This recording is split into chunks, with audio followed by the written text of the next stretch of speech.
Soyez tous et toutes les bienvenus sur Space News. Sur Terre, la grande majorité de l'humanité pense que les extraterrestres sont soit une hallucination collective, soit que ce sont des êtres maléfiques, des démons, des monstres, le diable, ou tout au contraire, des anges, des archanges d'un monde divin ou christique, des gardiens d'une sagesse que nous n'aurions pas, des êtres de lumière, d'un monde éthérique et immatériel, séparés d'une autre, invisible, inaccessible et tellement supérieure à nous.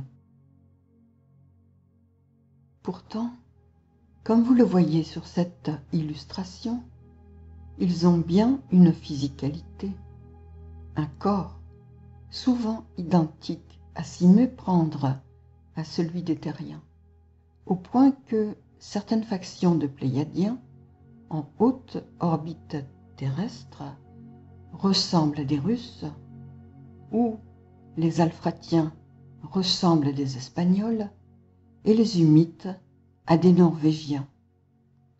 Lorsque vous les voyez en personne, si vous n'êtes pas habitué à leur compagnie et que vous ne prêtez pas attention aux détails, comme la largeur de leurs yeux, leur taille, l'écartement entre les yeux, vous ne verriez absolument aucune différence. Et vous rigoleriez en pensant que la personne en face de vous vous fait une blague ou se moque de vous. Pourtant, il n'en est rien. Ils nous ressemblent vraiment beaucoup, à part leur manière de penser, de se comporter ou de s'adresser à nous. Donc l'humanité a un esprit duel qui divise le monde en deux et le polarise. Je vais essayer maintenant de vous expliquer que ce qui apparaît comme deux mondes, en fait, n'en est qu'un, en utilisant une métaphore. Imaginez que vous êtes un poisson qui vit au fond des océans. Vous avez des capacités d'évolution physique et respiratoire qui sont adaptées à votre environnement. Si vous deviez vivre dans l'air longtemps, vous seriez asphyxié. Dans une densité plus profonde, il y a des blocs de coraux bien enracinés dans la matière terrestre. Ils ne peuvent pas du tout bouger. C'est leur nature de rester bien ancrés là où ils sont. Ce sont les conservateurs des fonds et traditions. Ils sont indispensables pour le fonctionnement de ce lieu. Les coraux considèrent que les poissons sont des individus exotiques parce que eux peuvent nager et ils voient des choses que les coraux ne voient pas. Lorsque les coraux peinent avec leur vie de corail, les poissons leur indiquent qu'un peu plus loin, il y a des fonds marins différents et plus nourrissants. Mais les coraux ne bougent pas du tout. Ils restent là où ils sont, bien ancrés et bien enracinés dans leur tradition. Leur unique capacité pour bouger, c'est de se reproduire un peu plus loin. Les poissons ont beau tenter de leur dire qu'il y a un autre monde juste à côté, eh bien non, ils ne bougent pas du tout et ça fatigue les poissons.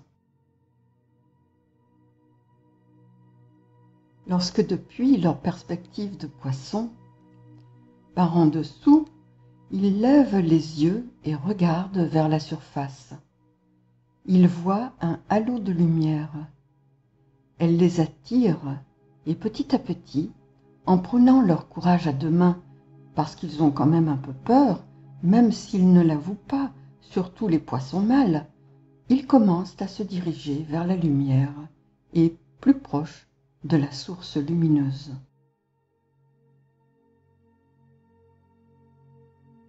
L'un d'eux se dit « je suis sûr qu'il doit y avoir quelque chose au-dessus, un monde invisible probablement. » Un jour, après avoir médité, la peur le quitte et il ose passer la tête à travers le voile de lumière.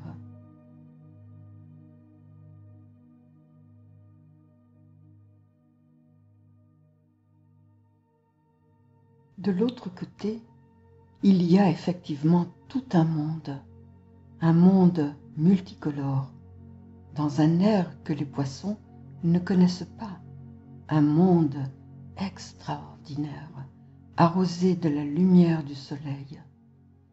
Et il voit un perroquet tout aussi multicolore voleter juste au-dessus de lui.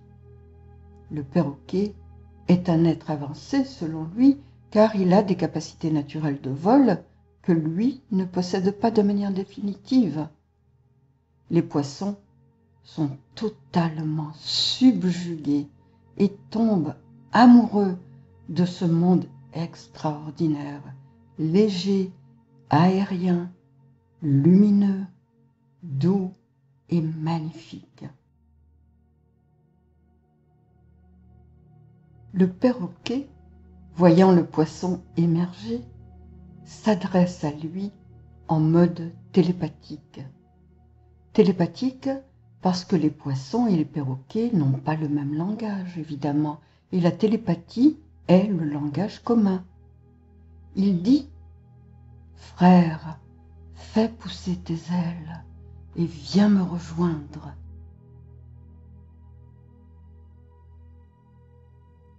Le poisson se dit « Oh là là là là là là, un ange s'est adressé à moi. Avec toutes ses couleurs, ça doit certainement être un archange.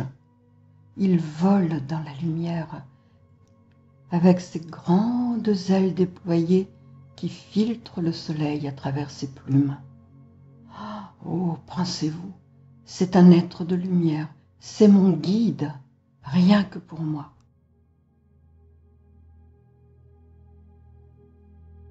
Malheureusement, il ne peut hélas supporter l'air du perroquet pendant plus longtemps et il retourne dans les profondeurs de l'océan. Là, il raconte à tous ceux qui veulent bien l'écouter, surtout sur les réseaux sociaux subaquatiques, qu'il a vu un être de lumière de ses propres yeux. Si, je vous assure, en chair et en os. Et tout le monde éclate de rire. Il dit qu'au-dessus, il y a un monde de lumière, un monde éthérique, avec des êtres multicolores qui volent dans tous les sens, sans aide d'aucune technologie artificielle, car ils sont naturellement équipés pour voler librement. Personne ne veut le croire. Pourtant, la réalité bien concrète et palpable est que ce qui est sous l'eau et ce qui est au-dessus de l'eau fait partie du même monde et de la même planète. L'air est la limite du poisson.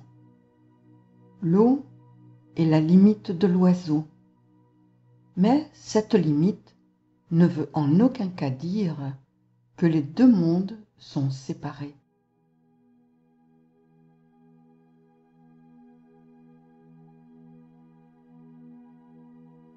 Un grand tout unifié, en synergie, inclusif. La transcendance, requise pour le percevoir de la sorte, est un acte profondément individuel, pas des groupes terrestres ou extraterrestres agissant en son nom.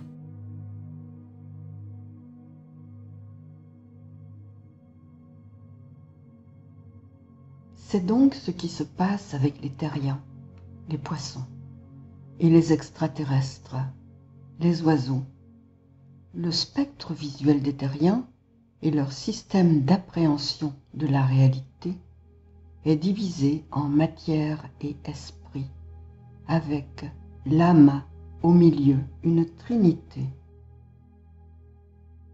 Une réalité divisée en yin et yang, en lumière et ténèbres, en microcosme et macrocosme, en ce qui est au-dessus et ce qui est en dessous, le supérieur et l'inférieur, le matériel et le spirituel,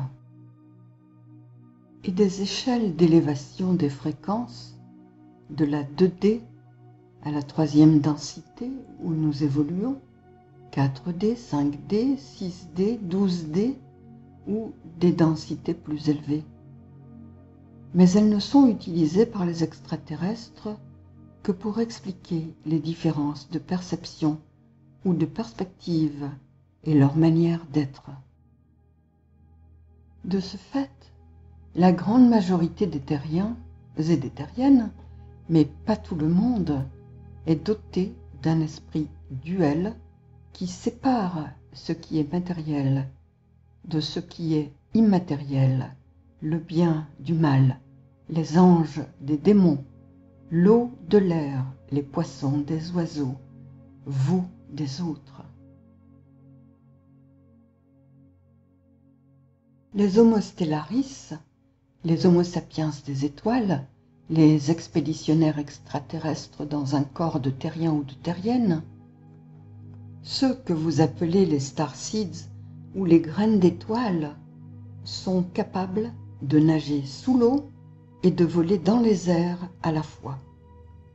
Certains peuvent aller et venir pendant de courtes périodes et d'autres pendant plus longtemps selon leur degré de réalisation de soi. Un bon exemple d'extraterrestres ayant ces deux capacités sont les Siriens de Sirius, planète Xylantia. Ils ont un corps similaire à celui des terriens et leur très large famille habite sous l'eau, sous des dômes. Ils peuvent évoluer sur Terre et sous l'eau de manière naturelle. Leurs poumons se transforment en branchies et ils ont les doigts et les orteils palmés. Les dauphins qui font la même chose sont originaires de Sirius et ont été implantés sur Terre. Les Siriens peuvent donc évoluer dans l'eau ou dans l'air de manière tout à fait naturelle, sans technologie. Le meilleur exemple d'une Syrienne est la petite sirène dans le port de Copenhague, et d'un Syrien dans le film Aquaman. Il faut néanmoins que vous sachiez que la Terre a été placée dans une bulle électromagnétique qui garde ses fréquences à 7,83 Hz.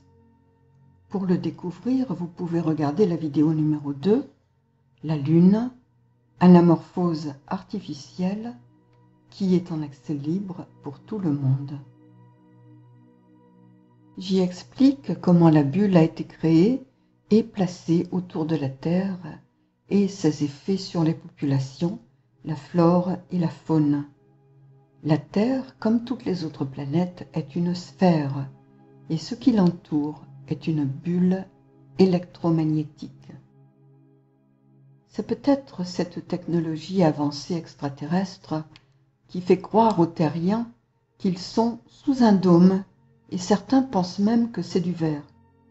Mais c'est inexact, d'après ce que m'ont dit tous mes contacts extraterrestres, auxquels j'ai à chaque fois posé la question, et d'après ce qu'ils voient. La Terre est bien une sphère, nous ne sommes pas sous un dôme.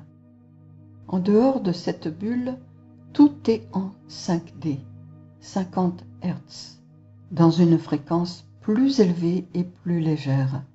La Terre se trouve un peu comme dans une bulle d'eau au fond de l'océan, et cette bulle remonte petit à petit vers la surface lumineuse, un peu comme un bouchon qui remonte petit à petit. C'est ce qu'on appelle l'ascension, et elle entraîne avec elle, bien entendu, toute l'humanité terrestre. À part cela, en réalité, il n'y a pas de séparation entre notre monde et le monde des extraterrestres ou non terrestres. L'univers est un immense tout, une unité synergétique, non divisée et non sécable. Les extraterrestres ont aussi une physicalité, un corps et des environnements concrets, palpables et physiques, un système solaire, une planète et des peuples qui y vivent. Ils ont des vaisseaux construits en différents types de matériaux que vous pouvez voir évoluer dans nos cieux.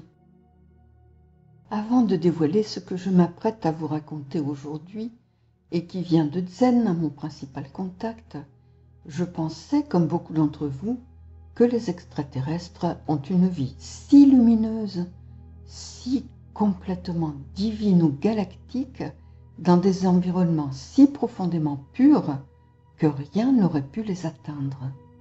Pas une seule minute, je n'avais pensé qu'ils auraient pu être physiquement blessés ou tomber malades. Et mon étonnement était au paroxysme lorsque Zen m'a dit en 2017 qu'il s'était brûlé en préparant un vaisseau spatial qu'il me destinait. Je n'en revenais pas. Enfin, qu'il se soit blessé et qu'il me préparait un vaisseau spatial, les deux. Et j'ai été encore plus interloquée lorsqu'il m'a parlé de ces maladies et de celles des extraterrestres des autres lignées, maladies individuelles temporaires ou chroniques et maladies collectives et imprégnées dans les gènes ou la physicalité de chaque lignée extraterrestre et uniquement spécifique à elle. Je ne sais pas pourquoi, le fait qu'il ait pu être blessé ou tomber malade ne m'avait jamais traversé l'esprit, mais c'était une erreur, et j'ai dû me rendre à l'évidence et changer ma manière de penser. Au fil des années et de mes contacts avec d'autres races, c'est devenu de plus en plus apparent. Il ne s'agissait pas seulement de Zen, mais de tous les extraterrestres des différentes nations. Ils ont, comme tout à chacun sur Terre et sur d'autres planètes, des limites physiques, mentales, sociales ou culturelles qu'ils ne doivent pas dépasser s'ils souhaitent rester en bonne santé. Il y a aussi des maladies transmissibles, mais qui n'ont pas la même nature que celles sur Terre. Ils peuvent se blesser lorsqu'ils sont en train de travailler ou lors de problèmes techniques dans les vaisseaux spatiaux, comme par exemple la perte de gravité artificielle interne, qui les envoie flotter dans les airs et ils sont brusquement projetés au plafond. Ils peuvent être gravement blessés. Ils peuvent aussi avoir des accidents avec leur vaisseau et avoir besoin de chirurgie, ou ils peuvent être attaqués pendant les guerres spatiales. Vous le comprenez maintenant, ils ont un corps et un mental, ils vivent dans des sociétés et des environnements qui ne leur sont pas toujours favorables, comme par exemple vivre pendant des décennies enfermés dans un vaisseau mère sans respirer l'air extérieur, sans avoir les pieds sur une planète et être dans la nature. Comment gèrent-ils les maladies, les blessures, les fractures? Ce sont des questions que nous allons voir maintenant. Je suis Tim de Space News. Nous ouvrons aujourd'hui le deuxième volet de la série consacrée au bien-être, la santé, la beauté et le bonheur chez les extraterrestres. Nous allons ensemble passer en revue certains types de machines et de technologies que les extraterrestres utilisent pour se soigner et comment les soigneurs extraterrestres prennent en charge les terriens qui leur sont amenés, le type de soins qui leur sont prodigués, et enfin, je suis allé relire mes enregistrements de conversation avec Zen pour compléter mes informations sur les lits médicaux que je présente avec davantage de détails. Cette présentation est composée de 3 parties. Partie 1. La synchronisation des fréquences individuelles ou maternelles. Partie 2. Les différentes typologies de lits médicaux. La partie 2 abordera la catégorie 1 des lits de réatomisation pour les blessures, les maladies temporaires ou chroniques. La seconde catégorie des nacelles régénérantes pour la chirurgie, les réparations, le remplacement. La catégorie 3 des capsules holographiques de stase pour la mise en coma artificielle. Puis la capsule holographique des Homo stellaris en mission sur Terre. La synchronisation entre les 2 corps, celui qui est dans la capsule et celui qui est sur Terre, et le transfert de l'âme. Des informations que vous pouvez également retrouver dans mon livre Premier Contact à l'article 56. Et enfin, une conversation écrite avec Zen datant du 4 mai 2017 à 18 h sur les effets de l'utilisation des capsules holographiques.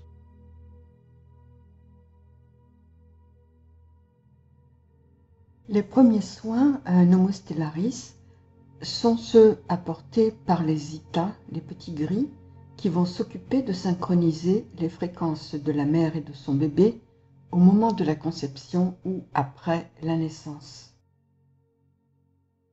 Ils vont élever la fréquence maternelle et de ce fait alléger la densité de la mère en la guidant à distance, par la méditation par exemple, ou artificiellement, afin d'accueillir le fœtus. Cela se fait technologiquement selon les espèces, en insérant un petit appareil comme un implant. Ces implants, comme ceux extraits du corps d'abductés par le docteur Roger Leir, est une technologie avancée qui va évaluer l'état physiologique de la future parturiente et servira à changer complètement ou à augmenter les fréquences de la mère pour qu'elle puisse accueillir les fréquences du bébé, car c'est un Homo stellaris, ces fréquences sont plus élevées que celles de la mère ou de la Terre en général. Si ce n'est pas fait, des problèmes neurologiques peuvent survenir, mettant en danger la vie de la mère et celle du bébé. Les extraterrestres utilisent également des technologies qui leur permettent de faire la même chose avec des drones sphériques ou depuis leurs vaisseaux spatiaux. Zen, par exemple, lorsque son équipe ne pouvait pas faire de ronde au-dessus de chez moi ou qu'il devait s'absenter, gardait un œil sur moi et sur ma santé à partir d'un drone sphérique blanc d'1 mètre de diamètre qui pouvait collecter toutes mes données physiologiques et il pouvait en même temps me surveiller en train de taper à l'ordinateur les pieds sur le bureau, à distance bien entendu.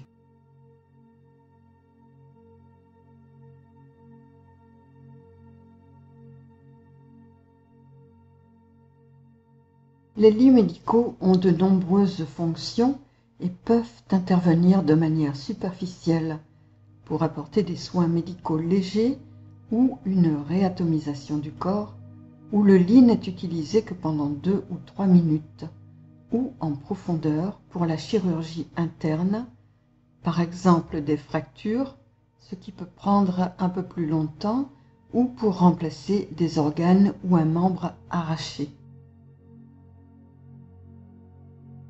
Mais il existe aussi des capsules holographiques dans lesquelles on doit être immergé pendant 3 à 6 mois pour gérer le corps d'un ou d'une extraterrestre pendant le temps d'une mission sur Terre ou lorsqu'un terrien ou une terrienne, qui sont des Homo stellaris, des expéditionnaires sont extraits de leur mission sur Terre et veulent rester à bord d'un vaisseau, ou encore pour guérir les centaines de terriens, hommes, femmes et enfants, enlevés et en partance vers d'autres planètes, mais qui sont arrêtés par les factions qui surveillent la Terre.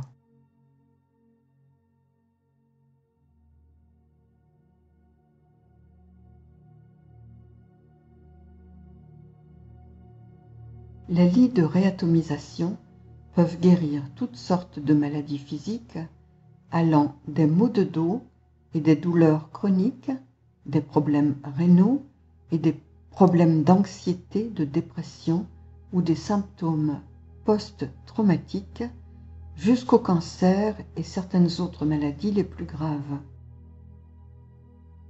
Ils sont également utilisés pour effacer tout type de cicatrices ou de blessures et régénérer tout le corps, des humains ou ceux des animaux qui peuvent être soignés de la même manière, en 2 ou 3 minutes, de la tête aux pieds, physiquement et mentalement. Ce type de lit permet aux médecins, thérapeutes ou soignants extraterrestres de diagnostiquer, de traiter et d'effectuer un large éventail de maladies ou de chirurgies grâce aux incisions laser ultra fines guidées par un balayage anatomique 3D. Les lits sont automatisés et le docteur sélectionne le type de procédure à effectuer à partir de la base de données informatique, puis le patient s'allonge sur le lit et c'est la machine dotée d'une intelligence artificielle qui effectue la procédure médicale ou la chirurgie. Toutes les fonctions corporelles et les taux métaboliques sont surveillés à distance. Il n'y a donc pas de moniteur attaché à la personne.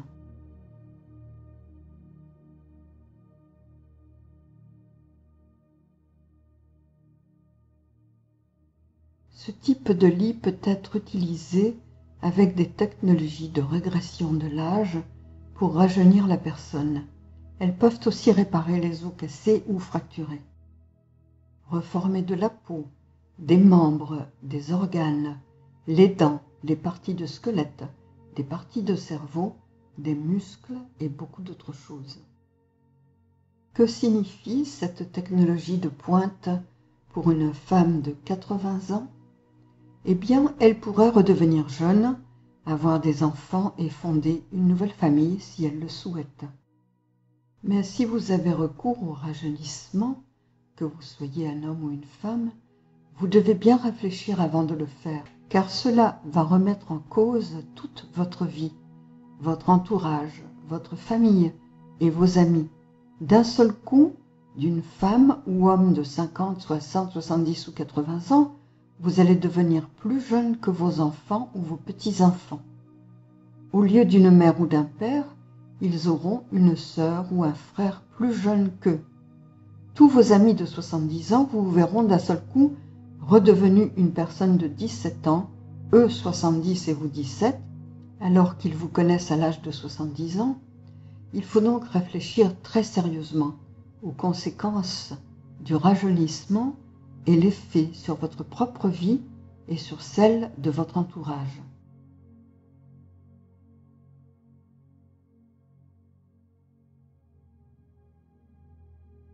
Parmi les technologies qui me furent présentées par Zen et qu'il a lui-même utilisées, c'est la raison pour laquelle il paraît aussi jeune, même à cet âge avancé de 148 ans à l'époque, alors que sur Terre, comme il le disait lui-même, il aurait été dans un fauteuil roulant ou probablement déjà décédé. La capsule holographique regroupe plusieurs fonctions qui peuvent aller de la guérison à la réparation, au rajeunissement ou à l'immersion totale. Ces capsules sont entreposées principalement dans 2 endroits.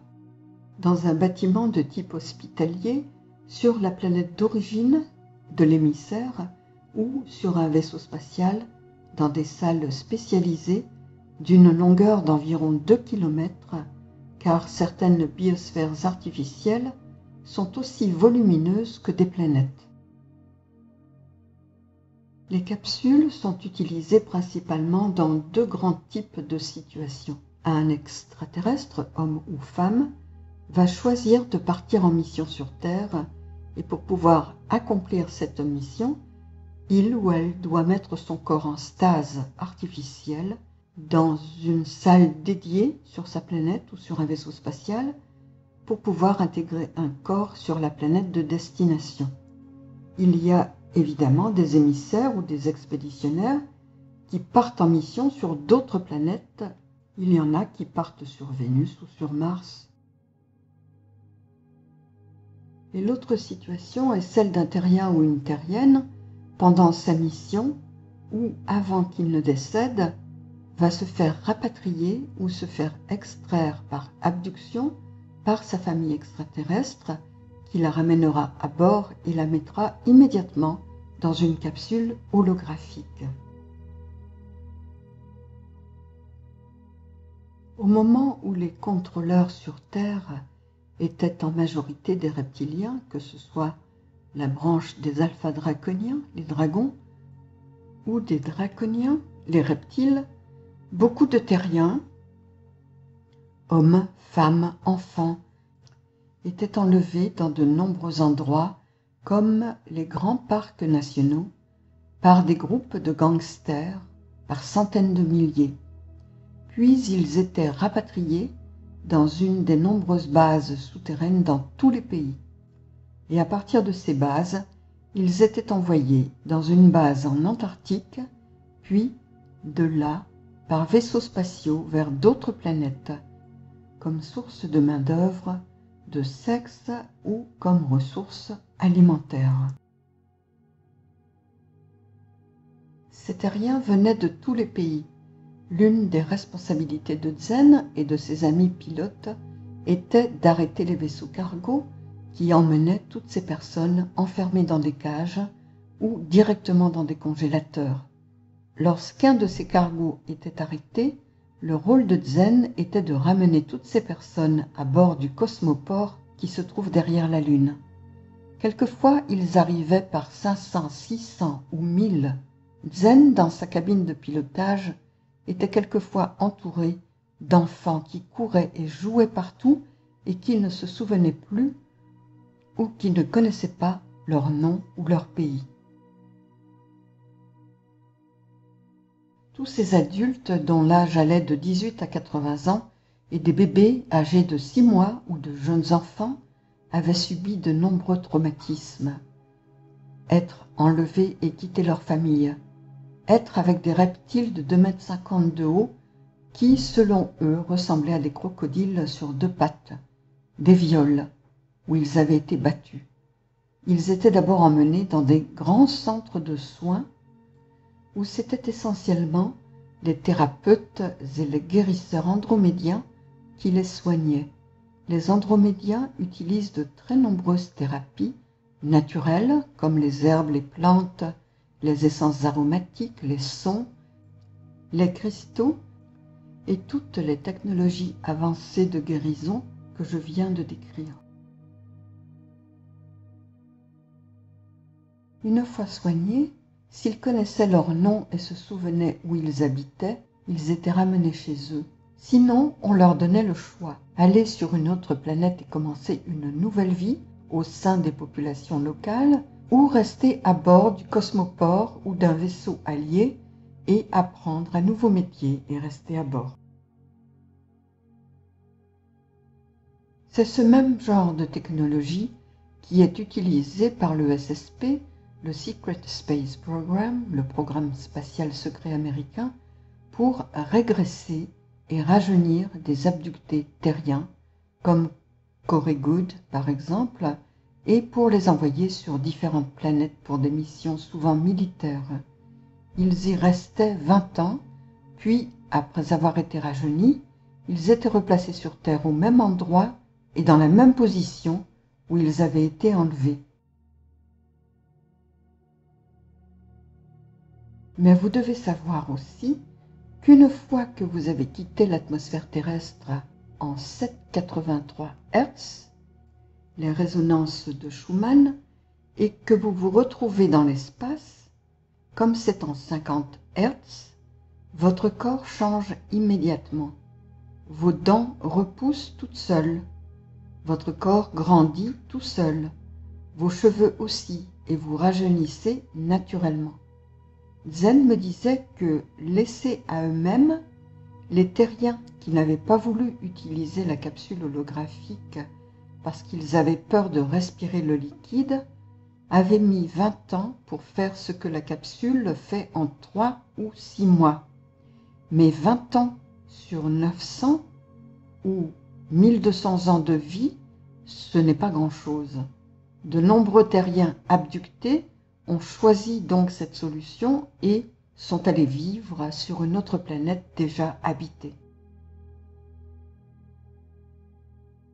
Du point de vue technique, la personne qui va être mise en stase, c'est-à-dire en coma artificiel mais sans anesthésiant, s'allonge, puis la capsule se ferme entièrement et se redresse verticalement. Elle se remplit ensuite d'un fluide qui est un liquide de couleur ambre, très riche en cellules souches et en oxygène, et qui doit être respiré à plein poumon. Ce liquide est similaire en composition et en texture au liquide amniotique dans lequel un fœtus baigne avant la naissance. Il faut entre 3 et 6 mois pour que le corps se régénère entièrement et pour revenir à l'âge considéré comme fondamental par les extraterrestres de 16-17 ans. La personne est entièrement renouvelée et rajeunie de la tête aux pieds.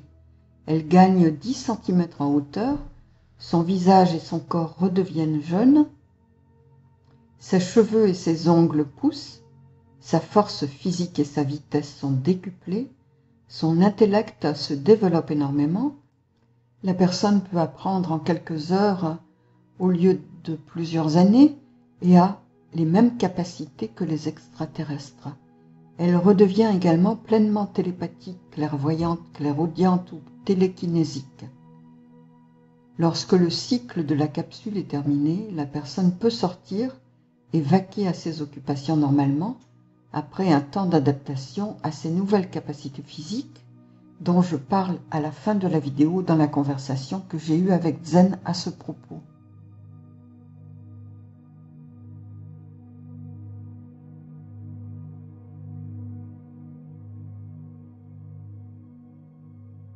Dans le cas des émissaires stellaires, des personnes originaires des étoiles, les Homo stellaris comme je les appelle, les capsules sont utilisées pour garder le corps d'origine de la personne sur une planète ou sur un vaisseau en bon mode de fonctionnement. Elles sont utilisées pendant tout le temps où la personne est en mission sur Terre, peu importe le nombre d'années. Le coma permet de mettre toutes les fonctions vitales au repos avec l'aide d'une intelligence artificielle, et lorsque la mission est terminée sur Terre, par exemple à 70 ans ou 80 ans, la personne retrouve son corps d'origine, intact.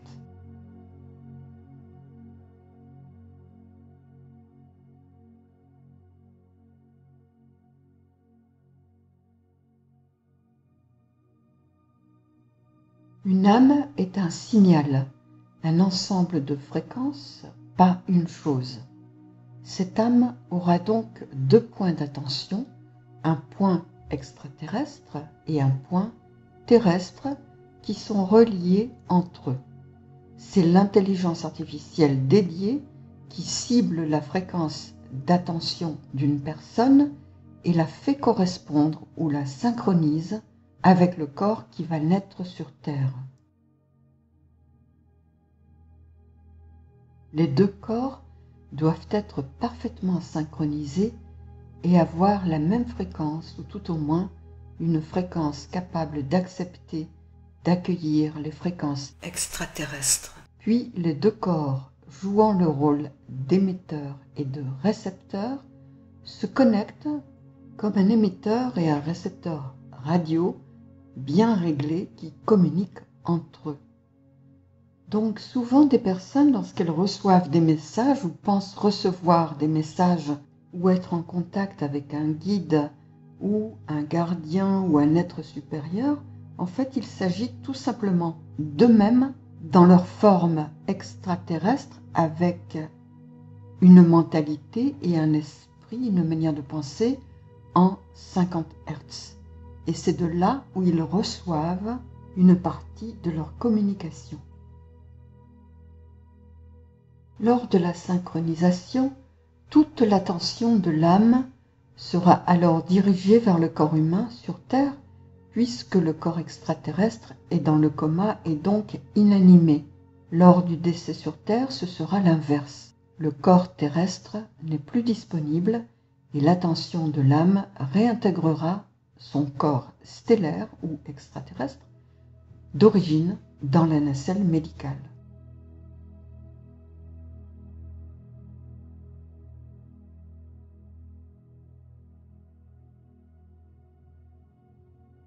Voici un copier-coller d'une des conversations que j'ai eues avec Zen sur le thème des capsules holographiques. J'ai mis le début de la conversation, suivi du paragraphe concernant les effets de l'utilisation des capsules médicales. Je partage le document original en anglais. Si vous comprenez cette langue, vous pouvez pauser la vidéo pour lire le texte. Je l'ai traduite et je vais vous la lire en français. La voix masculine que vous allez entendre n'est pas celle de Zen. C'est ma voix rendue masculine pour que ce soit plus clair et intéressant. J'ai des enregistrements audio de Zen lorsqu'il me parle, sa voix est grave et posée, mais je vous les ferai écouter peut-être un de ces jours.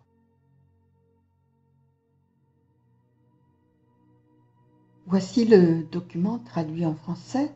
Vous voyez la date, l'heure, les participants et ce qui est dit. L'échange a commencé le 4 mai 2017 à 17h59 minutes et 49 secondes, c'est-à-dire à peu près à 18h. Les participants sont Zen et Kos. Kos, c'est moi, c'est mon avatar de cette époque.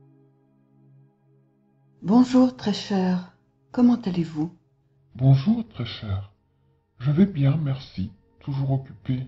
Et vous, comment allez-vous? Je vais très bien aussi, je vous remercie. Je rentre à l'instant d'avoir fait mon shopping. Vous aurez besoin de temps pour vous adapter à votre nouveau corps. Par exemple, vous aurez besoin de réapprendre à marcher correctement. Ah bon? Mes jambes seront-elles faibles? Parce que tous vos sens seront complètement déséquilibrés, car vous étiez habitué à être dans votre corps actuel, et puis vous vous retrouvez brusquement dans un autre corps. C'est le même, mais vous avez l'impression que c'en est un autre. Le centre d'équilibre est déplacé. La puissance musculaire est également différente. Vous aurez donc tendance à casser des choses. Combien de temps faut-il pour se sentir complètement adapté? Vos jambes seront pleinement opérationnelles et fortes car la capsule tonifie également les muscles pour qu'ils fonctionnent. Non très cher, vous ne vous sentirez pas faible, au contraire. C'est simplement une difficulté à laquelle vous ne serez pas habitué, ni votre corps adapté à autant de chevaux vapeur. D'accord, mais avec vous qui me guiderez, je suis sûre que ce sera plus facile. Je suis contente que vous soyez là. Vous vous sentirez mieux au bout de quelques jours, mais il se peut que cela prenne des mois avant que vous ne vous sentiez complètement réadapté. Du coup, parce que vous vous sentirez mieux, vous vaquerez à vos occupations habituelles et vous oublierez votre nouvelle force. Vous vous cognerez la tête sur quelque chose en vous levant par exemple parce que vous ne serez pas encore habitué à être aussi grande. Ah, d'accord. Ce sera 10 cm de plus, non? Oui, presque 11 selon les prévisions préliminaires de la capsule holographique. Et ça fera 10 cm de moins que A? Et attention, une femme pléiadienne, mince et féminine, développe autant de chevaux vapeur qu'un humain, un gaïen, musclé et en bonne santé. Vous aurez tendance à casser les choses très facilement et vous utiliserez également plus de puissance que nécessaire pour soulever quelque chose. Vous aurez donc tendance à claquer les objets au plafond en les soulevant brusquement. Avez-vous déjà soulevé un gros container que vous pensiez plein et réalisé soudainement qu'il était vide et beaucoup plus léger? Eh bien, c'est exactement le sentiment que vous aurez. Vous serez 15 cm plus petite que A, elle mesure 1,83 m. Et 70 cm de moins que vous, non? Non, je ne ferai que 30 cm de plus que vous. Ah, c'est mieux. Ah, 1,83 m, vous et moi? 1,68 m pour vous, 1,83 m pour A et 1,98 m pour moi.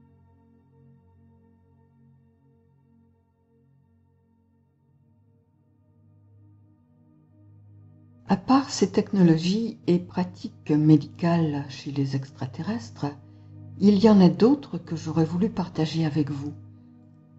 Mais je crains que cette vidéo ne soit trop longue. Donc j'en présenterai une autre partie dans le dossier spécial, c'est-à-dire la 6e et dernière vidéo. Ce sont aussi des thérapies avancées vraiment très intéressantes. Avant de clore cette présentation, Je rappelle que tous les abonnés de Space News ont la possibilité d'assister au direct pendant toute la durée de la session qui aura lieu le dimanche 14 août de 17 à 18 heures. seuls les sponsors de Space News peuvent poser des questions. Si vous souhaitez donc leur soumettre les vôtres, Suzanne se chargera de les collecter, de choisir celles qui sont les plus pertinentes et relatives à la thématique du mois, et elle les posera pendant le direct. Pour poser vos questions, listez-les en commentaire sous le post qui est prévu pour le faire dans l'onglet « Communauté ». Voici comment accéder au post, puis au direct après vous être abonné. Je me permets d'insister sur le fait qu'il y a deux possibilités.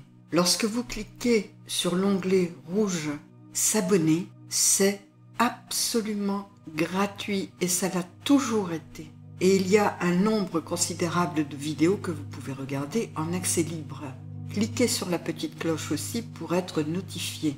Par contre, lorsque vous cliquez sur l'onglet blanc « Rejoindre », c'est la partie payante de Team Space News depuis quelques mois, avec 6 forfaits qui sont pas très chers, mais enfin bon, il faut avoir suffisamment de revenus évidemment, et qui commencent à un niveau assez bas. Et lorsque vous descendez sur la page, que vous regardez un peu plus bas sur la gauche, il y a une playlist intitulée Libre Accès. Et toutes les vidéos gratuites en libre accès y sont. Je vous retrouve très bientôt pour le volet 3 de cette série consacrée au bien-être, à la santé, à la beauté et au bonheur chez les extraterrestres. La 3e partie présentera les dernières nouvelles sur le déploiement et l'implémentation des lits médicaux. En attendant, portez-vous bien, méditez et soyez heureux. Je suis Tim, l'un des porte-drapeaux d'une communauté planétaire. Je vous remercie et je vous salue respectueusement de cœur à cœur.